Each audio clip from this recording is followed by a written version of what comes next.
Hello বন্ধুরা, welcome back to my channel. তো তোমরা সবাই কেমন আছো? আশা করছি সবাই খুব ভালো আছো। আর এই যে আমিও খুব ভালো আছি। আর আমি রেডি হয়ে নিয়েছি এখন। আর আজকে কী বলো তো, আজকে ছিল হচ্ছে লোকনাথ পুজো।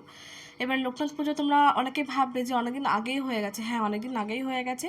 এবার আমার শরীরটা একটু অসুস্থ থাকায় আমি ব্লগটা আপলোড করতে পারিনি। তো এই যে আমি রেডি হয়ে গেছি এখন লোকনাথ পুজোর ওখানে যাব বলে। আর এখানে পৌঁছেও গেছি। এখন পৌঁছে দেখি সংকল্প মোটামুটি কমপ্লিট, পুজো শুরু হয়ে গেছে।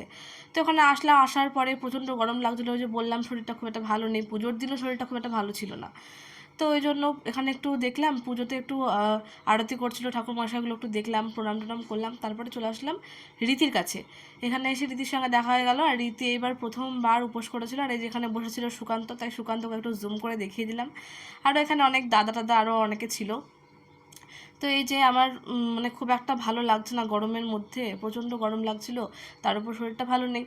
তো খুবই বিরক্ত লাগছিল। ওখানে মা, ছোটো মা, আরও কাকিমারা অনেকে গেছিলো, সবাই মিলে ওখানে বসে আছে। আর আমি বসার জায়গা পাচ্ছিলাম না নিচে। তো তারপরে একটা বন্ধু আবার একটা চেয়ার এনে দিল, দিয়ে সেখানে বসলাম। আর পুজো টুজো এখন মোটামুটি কমপ্লিট, প্রায় 4:30 বেজে গেছে এখন পুজো কমপ্লিট হতে। আর এই যে একটা কাকিমা আমাকে প্রসাদ এনে দিল, প্রসাদ খেলাম। প্রসাদ খেয়ে তারপরে এখন আমরা যাব হচ্ছে খিচুড়ি প্রসাদ খেতে। এই যে এই পুজোটা হয় না আমাদের হাই স্কুলে, এখানে খিচুড়িটা দেয়। তো এইখানে খুব মজা হয়, মানে ভালো লাগে। আমি প্রত্যেক বছরই করি মোটামুটি। এই নিয়ে আমার 6 বছর হয়ে গেল যে আমি এই পুজোটা করছি, লোকনাথ পুজোটা। আমি যখন এইচএস পাস করি পরেই আমি এই পুজোটা করেছিলাম। তো এই যে দেখো, প্রচুর লোক এখানে উপোস করে। আর প্রচুর লোক কিন্তু প্রসাদ খেতেও আসে।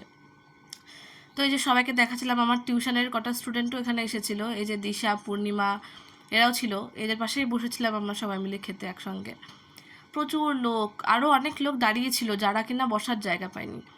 তো আমার ব্লগটা আজকের মতো এইটুকুই। খুবই ছোট ব্লগ বানিয়েছি, বলতে পারো মিনি ব্লগের মতো। তো যাক, আজকের মতো ব্লগটা এখানেই শেষ করছি। তোমরা ভালো থেকো, সুস্থ থেকো, টাটা।